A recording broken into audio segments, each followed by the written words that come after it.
Excellent. Thank you for joining. Happy Valentine's Day. I'm thrilled that you joined us today on this special day.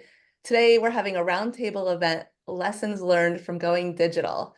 I'm Heather Mason, NBDA president, and I'm joined here by Hubtiger and Conte's Bike Shop for an engaging discussion.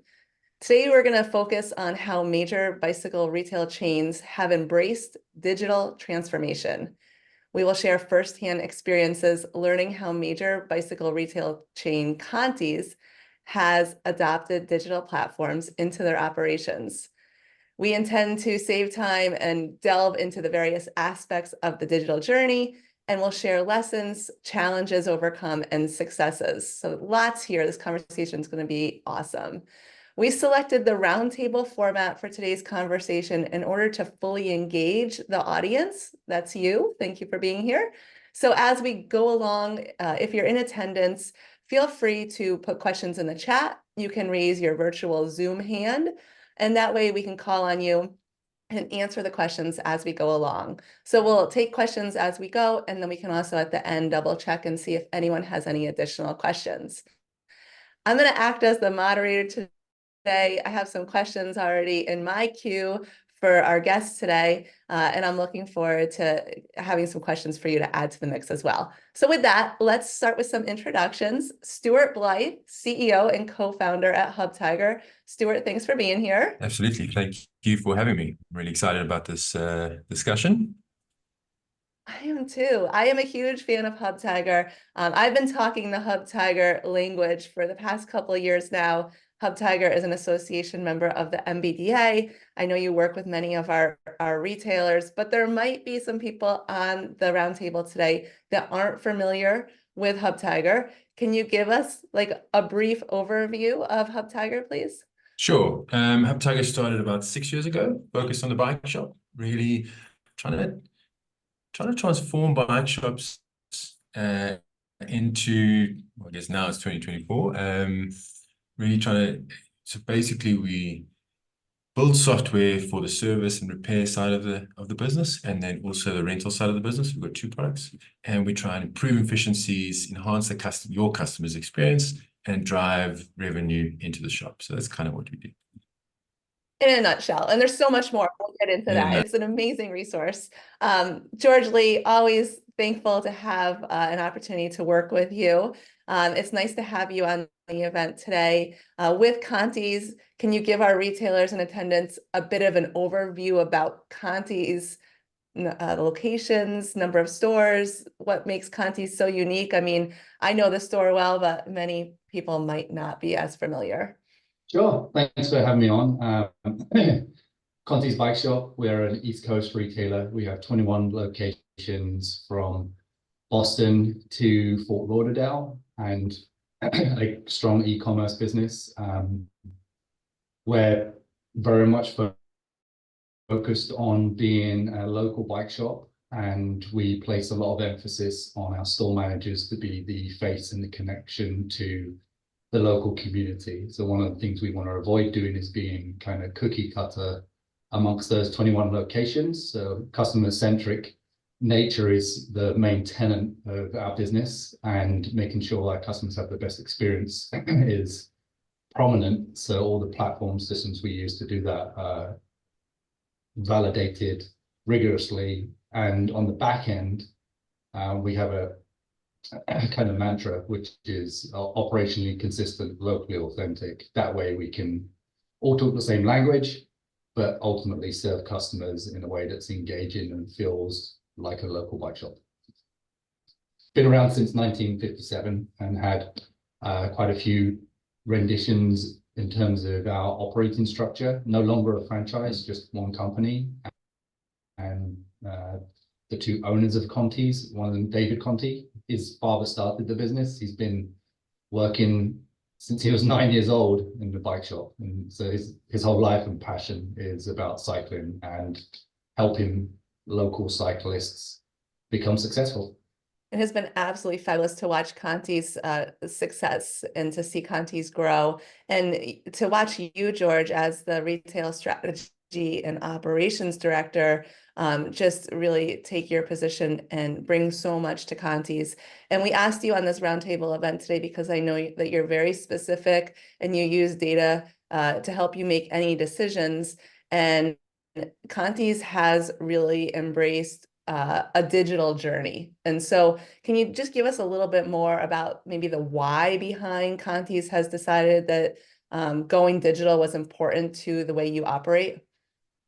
Yeah, I mean, everything's digital right now. So the reason why we've changed a lot and adapted a lot in the last 3 years specifically is mainly communication, and that's internally and externally.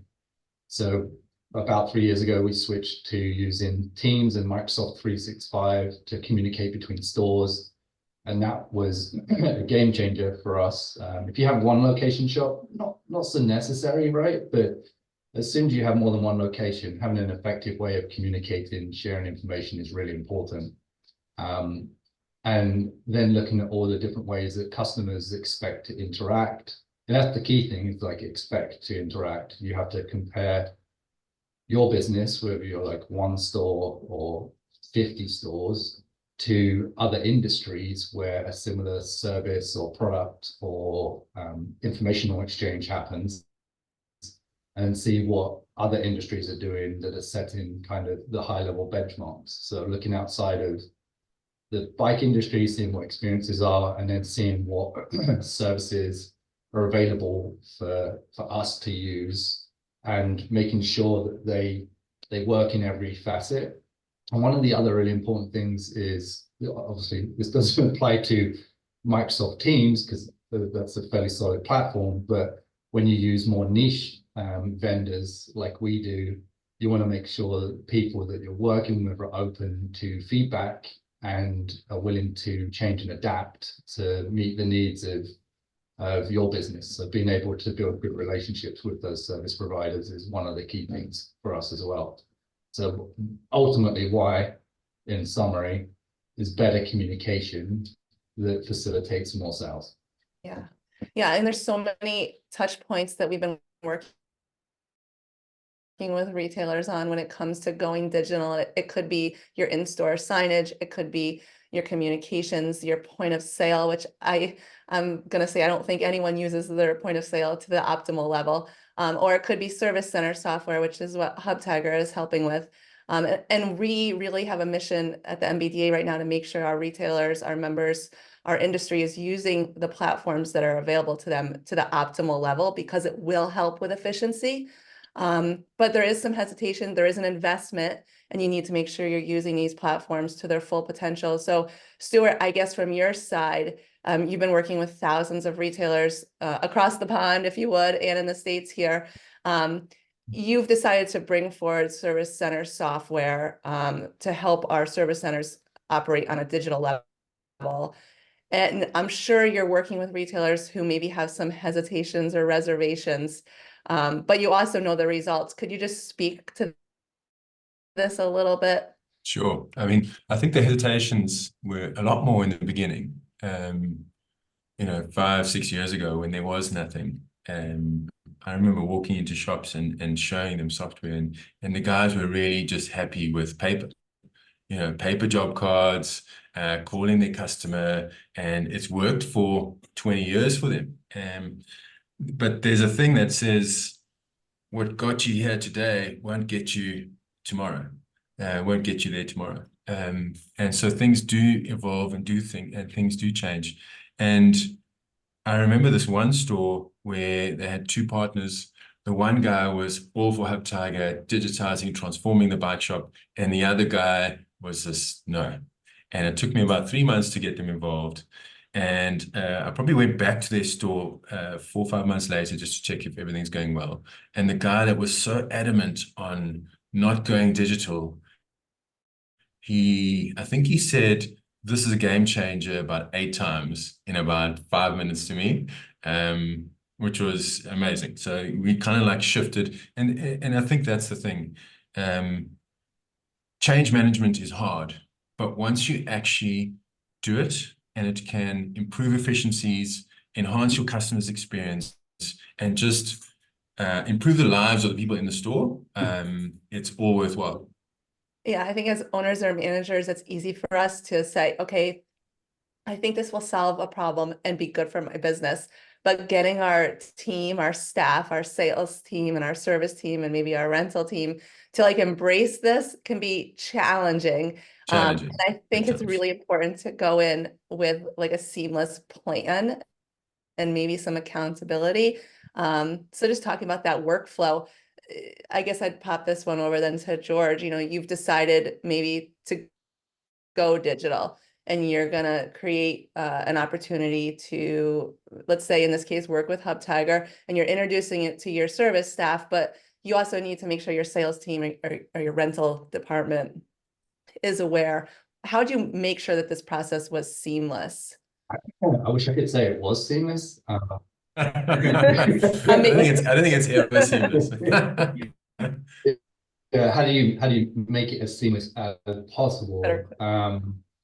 So it's always difficult, right? I've been working in the cycling industry since '98. I've set up companies with various POS systems in the UK, and anytime you have a wholesale change in a process that everybody has habitualized, it's very difficult because you go from like an intrinsic understanding of what to do that requires very little effort to make decisions to always constantly having to question if you're doing it right, and it's exhausting for everyone.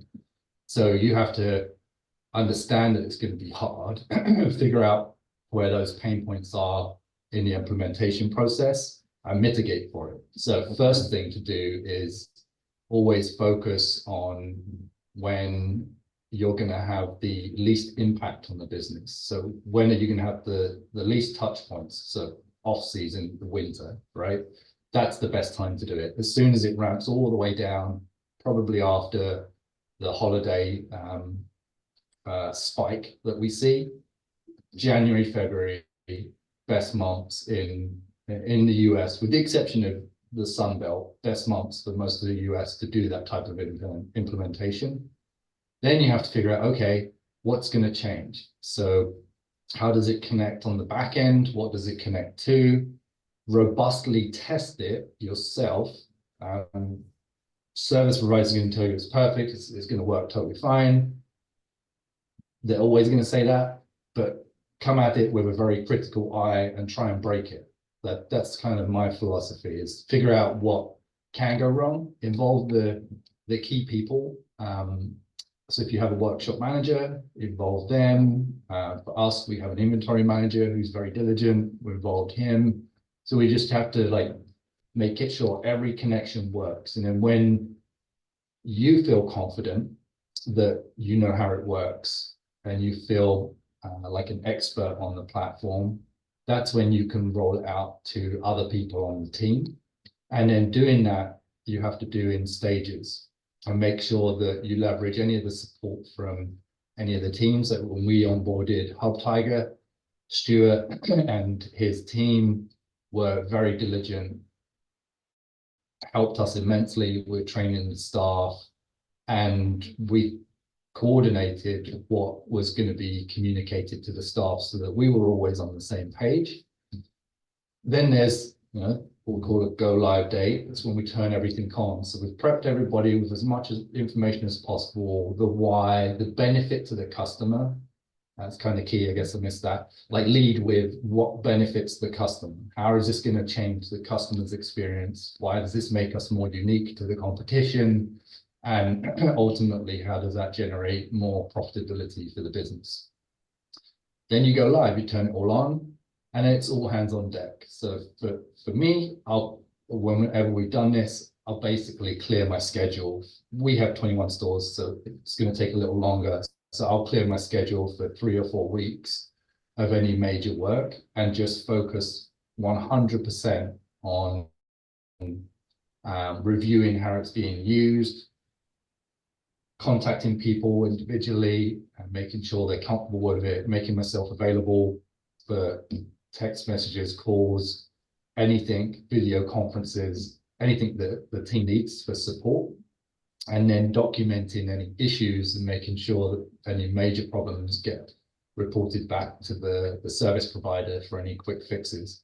So it's fairly sequential. It seems quite straightforward, but all the work for implementation is up front, making sure it actually is going to dovetail into your systems. So will it work with the POS system well, and try and account for every scenario, which we did with Hubtiger, and we improved a ton of stuff in terms of how it communicates and some of the settings and reporting that's in Hubtiger to make it more robust. So that's really it. And then review, like after 6 months, take stock of what's going on, how much have you spent on the service, how has it changed, what are the tangible things that have changed, volume, efficiency, reporting, communication, and then the intangible things, like how has it improved customer service, has it reduced stress for the staff, etc. Yeah, there's so many little points here, but rewinding to where you started out, just thinking about the launch date, and you don't want to do it at a very high volume time, is really important. And this could go with any sort of digital change that you're making, if you're changing your point of sale, or bringing on a new service center software or a rental software, not during a busy time. Almost selling your sales staff so that feature benefit presentation is so important, getting your sales staff full buy-in, and then being available when you do actually launch that launch date. You mentioned the point of sale and that integration, actually bringing on a service center software. I think this is what you said, that you, when integrated with your point of sale, made a more seamless interaction and actually improved efficiencies. Stuart, you're nodding, and I see both of you nodding. So Stuart, can you talk a little bit about that, about how using a service center software can improve the coordination, I guess, between different facets of the business, especially when we're talking about the point of sale? Yeah, so I think I mean, there's hundreds of point of sales around the world. And in the US is probably like 5 that are the main ones. And they're all, I think most of them have some kind of service module, very basic. They can create a work order, they can put it through different statuses, etc. But I think if you talk to technicians, they spend a lot of time on the phone. They spend a lot of time trying to get quotes from customers, get approvals, and we try and we focus on the service center. That's our pure focus. We're looking at efficiencies, we're looking at customer experience, we're looking at reducing phone calls for technicians, and then we need to integrate into the point of sale. There's no point in doing a whole bunch of work here and then having to copy and paste it into a point of sale. So that seamless integration is key. We turn away a lot of customers if we don't do integrations, especially in Europe. There's so many point of sales and they're old, but in the US, we integrated into pretty much all of them except one. And it's a click of a button, and we create the customer, we create the sale, everything's as it is. So the salespeople on the front end, the guys that are talking to the customers, have the full sale order, invoice, etc. on the point of sale. It's just a click from the back end. So that seamless integration is key to improving your efficiencies. Yeah, I think I answered your question. Yeah, and there's a question that came in, Stuart, too, asking specifically if Hubtiger will work with Edge Premier. I'm assuming that's a point of sale. No, I've never heard of it, but I'll check it out. Okay, and thank you George for putting the link to the integrations that Hubtiger does have in the chat there as well. Well, let's dive into efficiency, because we say the word efficiency, so like it just rolls off the tongue, right? It's something we're always talking about when we're looking at the service center. We talk about it in our P2 groups. I think, George, you and I talked about it on one of our podcasts. We need to be more efficient. We know we need to be more efficient. So how does going digital, let's say, really help us to be more efficient? Can we track our repairs? Can we schedule repairs better? Like, George, just if I throw this to you, like, how is it making you more efficient? And just layman's terms, I guess. Yeah, multiple ways. First one is, and this will vary for different POS systems. We use Lightspeed, which I think 70% of bike shops do in the US. And for us, when you have an item on special order and you receive it, it automatically updates the status of the job from waiting for parts to ready to work, which is fantastic. It means there's no like, oh, I need to hunt down the job number, update the status, so the mechanic knows the parts are here.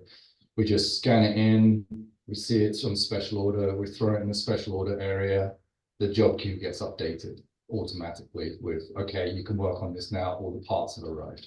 That's very time saving. That in the busy season, you're saving half an hour of time for every purchase order you're receiving, which is great.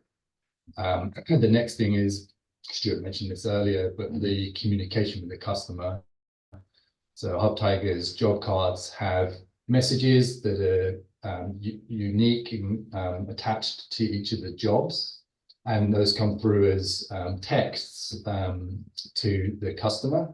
And that is a really quick, simple, easy way that all the mechanics can use through the notification system on Hubtiger to communicate directly and open up the relevant job cards.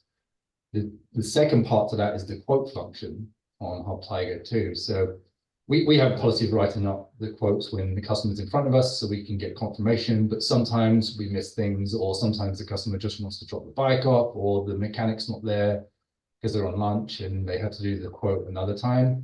So you can build a quote and then or add items to an existing approved quote and then send it for approval to the customer. So there's no calling the customer to talk them through it. You just send them a note, they get a text, they click the link, they see the added items and then the explanation, they click approve, and then you get a notification saying it's approved. And again, when you send that quote, status is automatically changed to waiting for customer, waiting for the response for the quote. When the customer approves it, it's automatically changed from waiting for customer to ready to work. So that phone tag scenario goes away completely, and there's a record of all that discourse with each job. So any mechanic can, as long as the note taking is good, any mechanic can jump in and know exactly what to do, which is hugely beneficial and time saving. Yeah. The final thing, at least compared to Lightspeed, is the queue management.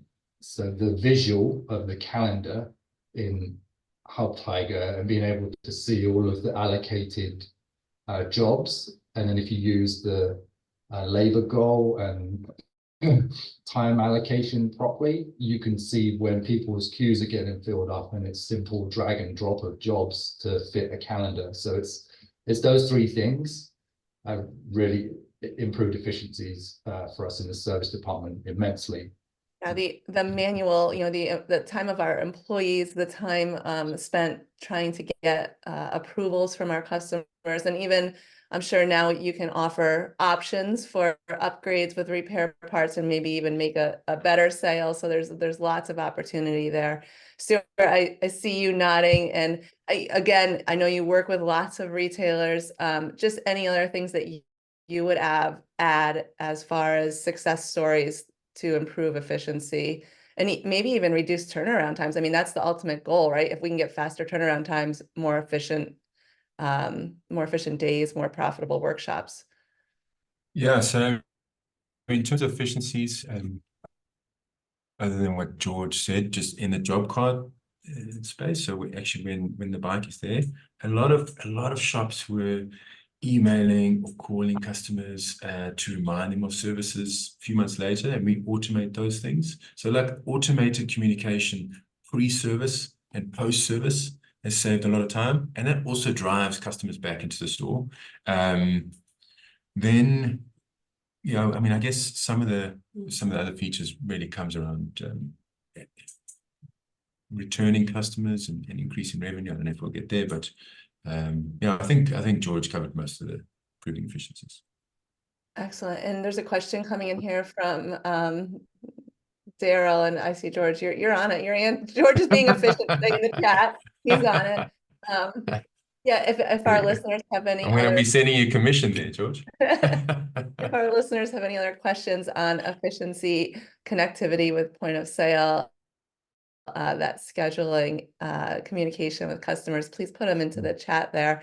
I guess then let's move over to just how this impacts our customer experience. We're always, communicating to retailers to remove any barriers to do business with you, make it very simple, very easy for a customer to do business with you. So this personalized experience, especially if this communication is so forthcoming about their repair bike, is probably very very welcomed by the customer. So Stuart, just highlight some of the personalized experiences that like using a platform such as Hubtiger can offer a retailer when interacting with their customer. Yeah. So I think George said it early on, we expect certain things when we're dealing with, booking a restaurant or booking a service for a bike. Just there's so many things. We just expect certain experiences as a customer. And I often go into bike shops and they have some web form that you have to fill in your name and surname, and they'll get back to you in 2 days, and we never know. Where Hubtiger has an online booking, a customer puts in their details, and if they've been to the store before, we can bring out their bikes, and now they can select the bike that they want to service or add a new bike, and it goes in to the calendar. And then they start having service history around their bikes. Most cyclists don't have a clue when last they serviced their bike. And that's just that, being able to book in a service, get communication, and have service history around their bike is personalized. And then obviously all the digital communication, and at the end of each text message there's a link. A customer can click on the link and it opens up their work order. They can see all the mechanic's notes, all the messaging back and forth between the mechanic, any attachments, so videos, photos of the bike, anything like that. And any emails, they can also click on service history. So that's the kind of personalization we focus on customer experience. I like the idea that the retailer has the complete record of the bike, easily accessible. And we always talk to retailers about reaching out to customers for a sealant refresh, reaching out for a shock service time. Like there's so many things we can do once we have that data available. George, I think I'm going to pop this one over to you then. Just general impacts on customer experience that you would share or highlight. Yeah, I think one of the biggest things is, reviews. And we have quite a few customers in 5-star reviews commenting on how easy the communication was, and especially the texting of statuses and when the job's ready. So in kind of generalities, it's improved the customer experience with us. It's more modern, and it's timely and very efficient. So there's no phone tag. There's far fewer surprises at the register when people collect repairs. That has gone away completely. I don't even recall the last time I had to deal with a customer complaint after they picked their bike up and realized it was a different price. Everything is clearly there. So that just clarity of communication is fantastic.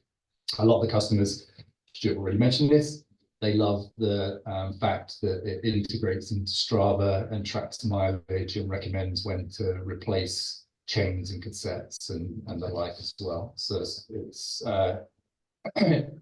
overall general impacts are just more modern, better communication. I almost feel like customers are expecting a more digitalized experience now, or yeah, when we don't have that text message or we don't have that email following asking for a review or whatever, it's kind of like something's missing. I expect it personally now when I drop my car off for an oil change or whatnot to get some sort of the car is ready or the car, thank you afterwards in a text. So Stuart, I saw you unmute, so I thought you might want to add something. Did you have something to add there, Stuart? Oh, I mean, George is talking about reviews. I don't know if have you guys switched on smart reviews? Yeah, we have Great. increased our Google reviews by almost threefold. So Oh, right. yeah, we went from getting on average 1 a week in each store to 3 a week in each store in the winter. So it's pretty impressive, to be honest. Right. That was a really that's really cool. Like that works very well to drive Google reviews. And Google reviews Yeah. can be a great like community building tool. We were just talking about the importance of Google reviews in one of our P2 meetings today. And it's one of the first thing that I think people do when they look for a local bike shop is they read like 10 reviews or so. And so it's important to have those. George, any other aspects? You mentioned Strava. Is there any other aspects that come to mind as far as how embracing digital or bringing on a digital platform can help build community? I'll answer that in a second. Neil dropped a question in the chat that's pertinent to what we were discussing. So the customers do expect to book online, and the booking widget, which I dropped a link to for Conte's website, you can take a look. Whilst you can load up 400 different labor SKUs onto the system, you can control which SKUs appear online. So Neil, how we deal with people possibly booking the wrong service because they don't know what they're booking, we limit their choice to the most common things that people can diagnose themselves. So for example, install a new tube, that's quite easy. We've got a service called the annual service, so we'll let people book that in. But in any of the service work, there's also information that says, hey, we'll need to check your bike over and make a recommendation of what parts need to be added when you drop your bike off. So it allows you to do all of those communication elements. The community side of things is actually really good, and it was a nice bonus. In fact, when we initially started with Hubtiger, the rides element of the service wasn't functioning, but now it is. It's really, really great. We have our rides page on our website, which I'll drop a link to in the chat here, is actually managed via the staff in the stores on their login to their Hubtiger platform. You can basically just on a calendar system post rides, and that feeds through to a widget on the website. That allows us to, oops, clicked the wrong one. That allows us to let the staff update their group rides. And we have a lot of people showing up to those group rides because they found them on our website. So I've dropped 2 links in the chat. One's just to our booking widget. The second one shows you how the rides feature works, which is pretty cool.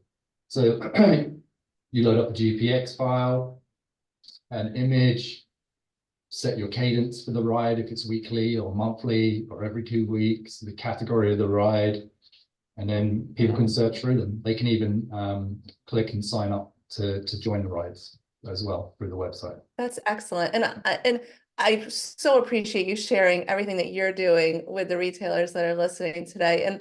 And George, I'm sure that, or maybe I'm not, but was this a process? So you brought on Hubtiger and slowly started adding to what you used Hubtiger for, or was this more carefully thought out in the beginning and you had all this already laid out? Just give us an idea there, because you could probably build so much resource around this. Yeah, I mean, it's always the same, right? The more you layer on at the start, the harder it is to adopt. So we just started with doing the repairs first to get that figured out. We even waited, I think, 4 months before we turned on the online booking as well. And interestingly, only 5% of our jobs come through from an online reservation. So it's still pretty small, but customers do find us from that. We then dug into the rides when that was made available a few months after that. So 7 months after we started. And then there's pick and drop off of services as well. So you can charge people a set amount to pick their bike up, do the work and drop it off. And payment is done through links in the Stripe payment accounts, so the customer doesn't even have to come to the store, but all the same messaging and quote approval happens. And you can set the pick up and drop off area on a map just by drawing a radius. And we did that a year after we did the initial stuff. So yeah, in stages is the best way to do it. We did the rides, the widget booking, the reservation, the normal Canada system, and the pick up and drop off all in the same month. I think the stuff in the store would have come out. Right, right, yeah. Thanks for that, George. I think we built the shop rides for you guys. So I mean, You did, yeah. I think working just from Hubtiger's side, you know, George and his team are very forward thinking, and they're always thinking about the customer experience and in-store experience, and how to improve their business. And they've been pushing us, you know, and helped us improve our products continuously, because we have we're on the Teams Slack Teams channel with George, and it's been a process for us, learning from Conte's and learning from all our shops, and building for them, and yeah, they've been really good at pushing us, which has been great.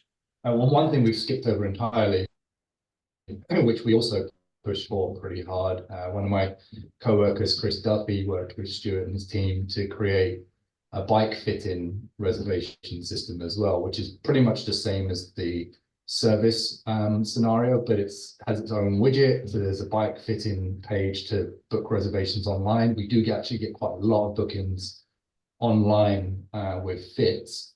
And then one of the best things about this is that fitting job card, we load up the rider's report, their PDF report from Retool on their bike fit criteria, and then it stays on that job with them forever, and they can just open up that job and message, and it goes straight to the fitter as a direct message. So it helps increase communication. So if you have a fit business, it's part of the Hubtiger package. There's no extra fees, but well, at least we don't pay an extra fee. I'm just about to tomorrow I have this meeting about changing my pricing.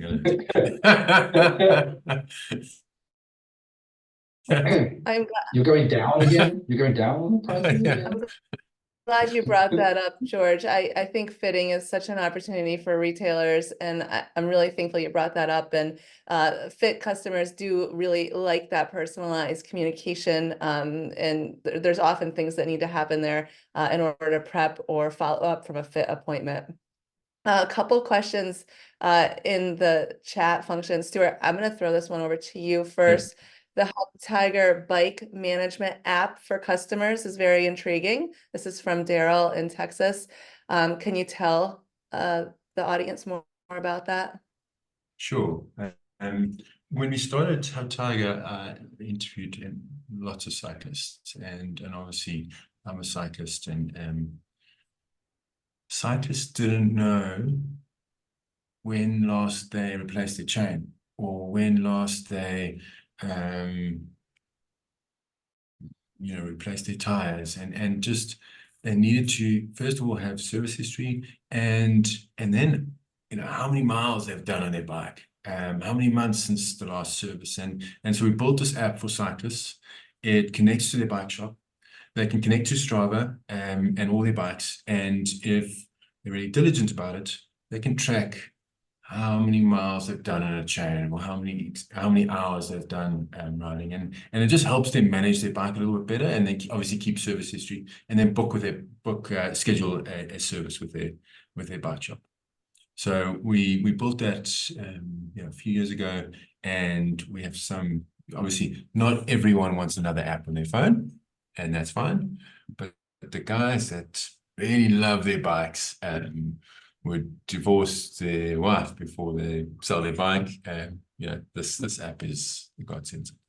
I love it. That would make sense for me for sure. There's another question here mentioning that you also support bicycle rentals, and specifically asked if you know how your software is different from Bicycle Rental Manager.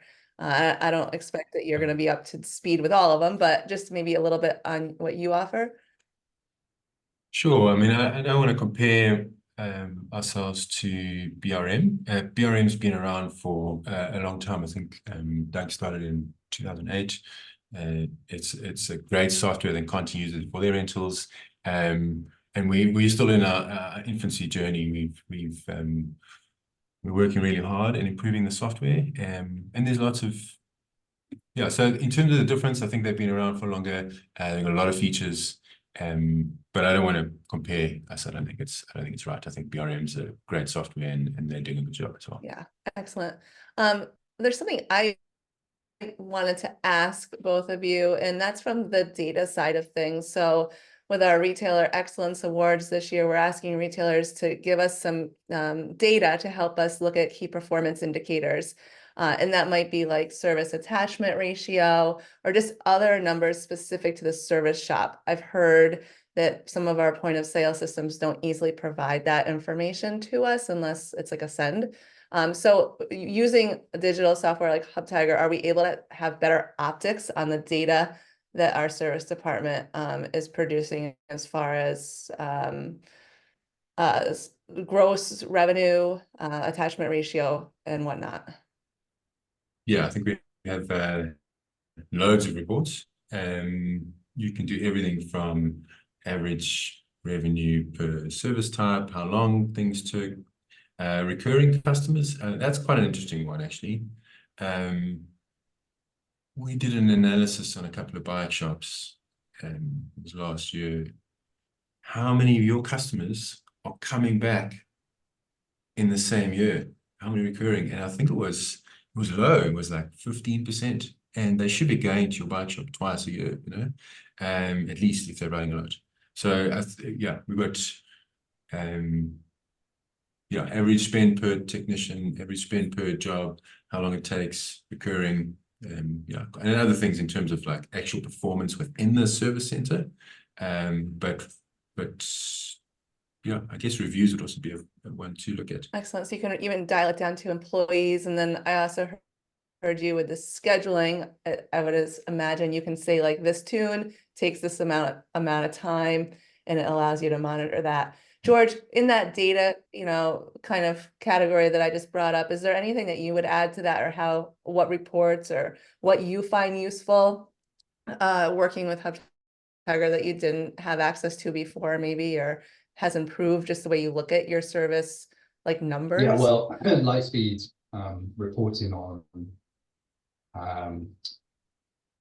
workshop jobs was pitiful. There wasn't really anything, so we would do constant exports of various different reports to Excel, create tables, lookups, and then get some data from it, which it's fine, works okay. The Hubtiger reports at the store level are fantastic, and if you're looking at it as an individual location, it's really good. So our service managers and store managers use the reports in Hubtiger all the time to track. For me, one of the things, and Stuart might be speaking out of turn, I don't know if you provide this to every customers that you have, but we have a data feed of the raw data from Hubtiger that comes into a Excel report, and from that we constructed a KPI report for an aggregated look at all the stores rather than each individual store, down to things like average ticket price per mechanic per store location, excluding flats and stuff like that. So our national service manager utilizes that to focus where he trains staff and provides support.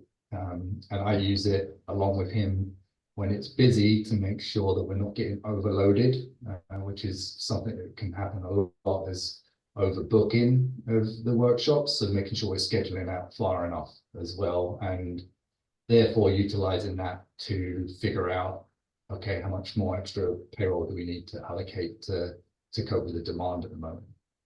Since I have you, George, I'm just going to throw you this one too. You mentioned that you pull these reports and you're looking at them and you have some key performance indicators. When it comes to service center, is there one or two things that you think can really move the needle that if our, retailers who are on the call right now, we're going to start tracking something as far as metrics, what they would want to focus on? I know it's hard to generalize, but if they wanted to move the needle in terms of profitability, you mean? yes. Yeah. Two things. The first one is, how much are you charging? If you're in the summer and you've based everything off of your hourly rate, which is the easiest way to do this, then you've got your next available spot is in 6 days' time, then you've got demand, so increase the prices. Hands like 10, 15, 20%, you won't see hardly any pushback. You'll hear some grumbles, but my own rule of thumb is if I get one complaint a week, I'm okay with that, right? If I don't get any complaints on pricing, then we're priced too low. So increase prices, guarantee you won't lose. If you lose one person, you'll gain an increase of 15% on a revenue item that's 100% margin, which is gold dollars on the bottom line. Second thing is, and I think we went over this in the podcast we did, which was look at your service menu and how you have it structured and figure out how you can sell that kind of core service with more efficiency during the write-up and outreach. So those two things, and from my time working at Specialized, helping retailers in the US, UK, Mexico, and France, those two items will often increase net profitability by 30 to 40% at the end of the year. So those are the two go-tos. I know you have a very scientific brain, or I think you do, and that's a compliment. I know you didn't go into bringing on Hubtiger or working with a digital platform and integrating that into your service center like lightly. I'm sure you did the analysis and looked at how much it was going to increase efficiency, increase profitability. Like, what were some of the standout things? Like, so someone's kind of on the fence, like this is a big investment in time and money, but there's got to be a return. So how did you decide like this was worth it for Conte's? Like, what was, maybe if there's a couple standout things? When I introduced Conte's at the start, I said we're customer centric. So all we do with any digital platform is how is this going to improve the customer experience?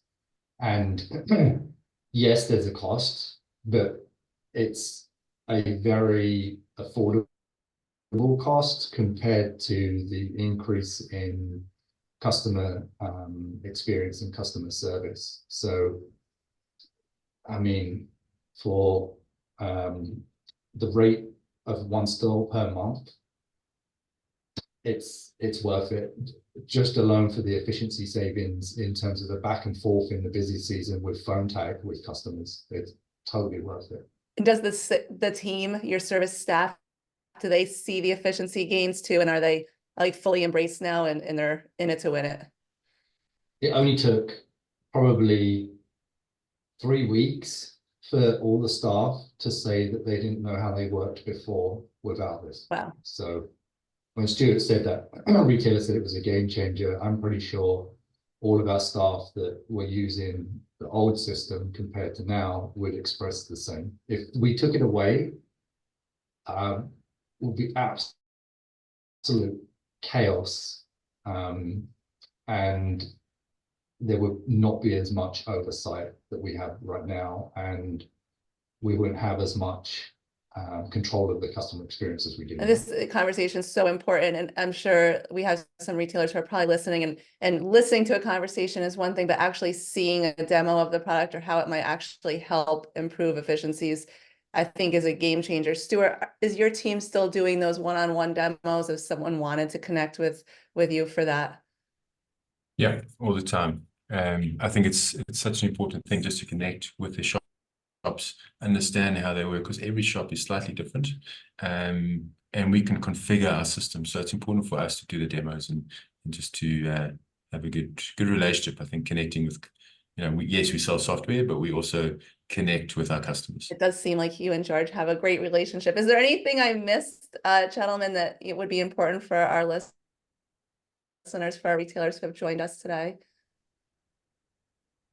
I kind of went through the efficiency, the customer impacts, getting the community engaged, that communication piece, the metrics that we can get out of it, onboarding, the platform and introducing it to the staff. I mean, on the Hubtiger side, I think we covered pretty much everything. I mean, obviously we've got the rental product we also have, but I think Conte, I think they use a number of other systems and digital platforms that I mean, they're very forward thinking. Yeah, I don't know if George has missed things we missed. We have a couple questions that came in too. So a simple one, how to contact Stuart. So Stuart will put your contact information in the chat. I'll just put in growth at Hubtiger. George, how about the mechanics? Like I asked about like maybe the service staff or the sales staff, but what about the mechanics themselves?